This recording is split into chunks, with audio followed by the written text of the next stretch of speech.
김종효의 신고 신저, 오늘장 신고가 종목 살피겠습니다. 포스코 ICT, 성장성에 대한 증권사 호평에 52주 신고가 기록하고 있고요. 우리 산업은 1분기 실적 호조에 대한 기대감에 연일 상승하며 신고가 기록하고 있습니다. 포스코 ICT 오늘장에서 3.62% 상승하고 있습니다. 8,590원에 거래되고 있습니다. 우리 산업은 오늘까지 닷새 연속의 상승인데요. 3.69% 오르며 7,040원에 거래되고 있습니다. 네, 불안한 시장 속에서도 잘 나가고 있는 종목 하나 선정해서 또 전략 세워보도록 하겠습니다. 오늘은 평화전공을 꼽아와봤습니다. 주가의 상승세를 어떤 이유로 좀 풀이해볼 수 있을지 김종효 연구위원과 함께 말씀 나눠보겠습니다. 자, 자동차 부품주들 가운데서도 뭐 힘이 없는 종목들은 참 많거든요. 평화전공의 상승 이유 어디에서 찾아볼 수 있습니까? 네, 현대차나 기아차 같은 이제 시장의 대장주 성격의 종목군들이 박스권 안에 묶인 가운데 그나마 부품주가 좀 강세를 보이다가 코스닥 시장이 무너지면서 전반적으로 조정 양상에 들어갔는데요. 최근에 이 종목은 신고가 영역에 쉽게 밀리지 않고 있습니다. 또 신고가를 어저께 새로 쓰기도 했고요. 최근에 이제 수급도 개선되는 모습입니다만 일단 이 종목이 무엇을 하는 회사인지 좀 더 잠깐 살펴볼 필요가 있겠는데요. 이 자동차의 도어를 뜯어보시면 그 안에 이제 굉장히 많은 부품들이 들어가 있거든요. 거기에 관련된 거의 모든 부품들을 만든다라고 보시면 될 것 같습니다. 예. 그래서 도어 안에 들어가는 힌지, 스트라이커를 비롯한 굉장히 여러 가지 모듈들을 만들어내고 있는 회사이고요. 현재 이 회사의 특징은 현대 기아차의 납품이 절대적이지만 국내 5대 자동차 브랜드에 모두 납품을 하고 있고 해외 쪽에 크라이슬러라든지 닛산 같은 글로벌 자동차에도 부품 납품을 하고 있는 회사입니다. 네네. 그래서 직수출 비중이 좀 높은 회사라고 볼 수가 있겠고요. 최근 들어서는 이제 파워 트렁크를 비롯한 신제품이 서서히 이제 규모의 경제 달성하면서 이익률을 개선시키고 있다. 파워 그래서 트렁크는 뭔가요?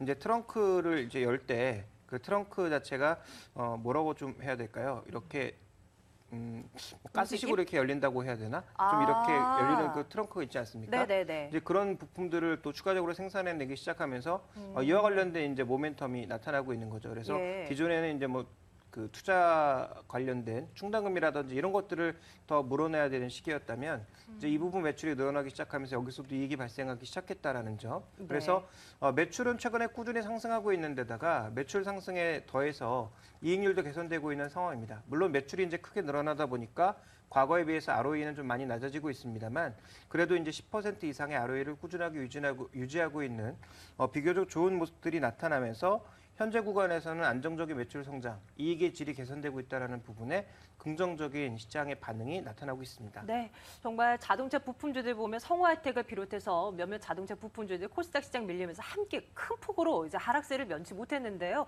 이 평화전공만큼은 계속해서 나몰라라 하면서 추가 상승에 나서고 있는 상황입니다. 근데 지금의 주가 상승 이 구간대가 추가적으로 상승을 도모할 수 있는 구간인지 밸류에이션 측면에서는 어떻게 판단 가능합니까? 그 작년 실적 기준으로 지금 PER 기준으로 11배 정도 수준이거든요. 네. 근데 올해 이제 이익이 개선되는 것을 생각해 본다면 한 9배 정도 수준이 아닐까라고 판단을 하고 있고요.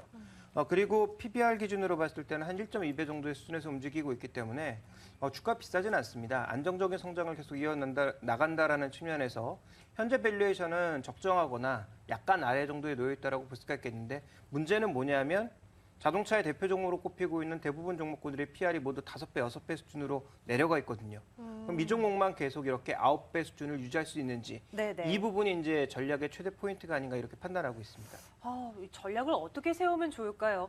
그 현대 기아차에 납품하는 것뿐만이 아니라 그 납품처가 정말 다양한 것은 장점인 것 같아요. 이 평화전공에 투자를 원하시는 분들 혹은 보유하신 분들을 위해서 포인트 짚어주신다면 어떤 전략 세워주시겠습니까? 제가 이제 과거 자동차 부품주를 말씀드릴 때 언급드렸던 것은 성우하이텍 같은 종목도 좋지만 네. 지금 현재 자동차 부품사들이 모두 비용을 다운시키기 위한 노력을 하고 있고 그래서 이제 글로벌 자동차 부품사 중에서 경쟁력도 있고 품질도 괜찮은 한국사들을 많이 선호하고 있거든요. 그래서 직수출 비중이 높은 한라비스테온 공조라든지 아니면 SJM이라든지 평화전공 같은 종목군들을 주목하시라는 말씀을 드렸는데 현재 그의 주가는 비교적 좀 올라온 상황입니다. 현재 구간에서 주가 판단을 신규 매수를 말씀드리기에는 그렇게 쉽지 않다라고 판단하고 있는데요. 왜냐하면 전략의 핵심이 시장이 다시 지수가 움직이면서 성우하이텍이나 SL이나 화신이나 기존의 종목군들과 함께 현대차 같은 종목군들이 움직이기 시작한다면 이 종목은 다시 조금 소외될 가능성도 배제할 수가 없거든요. 그래서 시장이 어떻게 보면 조금 눌리는 구간에서 그동안 저평가되었던 종목이 현재 약진하는 그런 결과라고 볼 수가 있기 때문에 네. 이 종목에 있어서 이 투자 관점은 기존에 이제 보유하고 계신 분들은 적극적인 홀딩 관점이 가능하겠지만 신규 매수는 조금은 자제하시는 게 좋지 않을까 이렇게 판단하고 있습니다. 단기적으로는 홀딩 관점, 장기적으로는 매수 관점인데 현재 구간에서 현대차나 기아차로 다시 시장에 매기가 쏠릴 경우에는 이 종목에 대한 관심보다 오히려 PR 기준이 더 낮아진 그런 부품이나 종목들에 좀 더 관심을 쏘는 것이 좋을 것 같고요. 만약에 이제 현대차, 기아차가 여전히 밀리는 양상 속이라면 현재 새롭게 부각되고 있는 이 종목의 추가적인 상승세가 이어질 가능성이 조금 더 높다. 이런 식의 투자 전략이 필요해서 현재 구간에서는 조금 비중 조절이 필요한 시기가 아닌가. 네. 시장의 업황이나 주변 종목군들의 움직임들을 보고 이쪽으로도 몰아가야 되는지 아니면 시장의 주도 종목으로 다시 옮겨 타야 되는지를 결정해야 되는 시기가 서서히 다가오고 있다. 이렇게 판단하고 있습니다. 자동차 가운데서도 전략을 달리해야 될 것 같습니다. 주가의 힘은 아직도 평화전공에는 남아 있습니다만 완성차나 다른 그동안 급락이 났었던 부품주들이 다시 강한 모습을 보인다면 적절한 비중 조절을 통해서 또 수익을 극대화할 필요가 있을 것 같습니다. 김종의 신고신저, 오늘은 자동차 부품주 가운데 평화전공 점검을 해드렸습니다. 김종의 연구원과 함께했습니다. 고맙습니다.